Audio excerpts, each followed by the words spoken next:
টাকা জুয়া খেলে যদি টাকা কামাও, 1 পয়সা জুয়ার টাকা যদি পেটে থাকে, ওই টাকা পেটে থাকা অবস্থায় যদি তুমি মরো, তুমি মরার লগে লগে জাহান্নাম দেখবে তোমার কবর।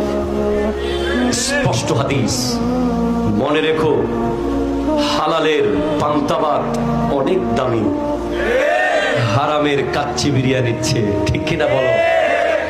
যে ব্যক্তি হালাল টাকা দিয়ে পান্তা ভাত খায়, খোদার কসম তার মতো চালাক পৃথিবীতে নাই।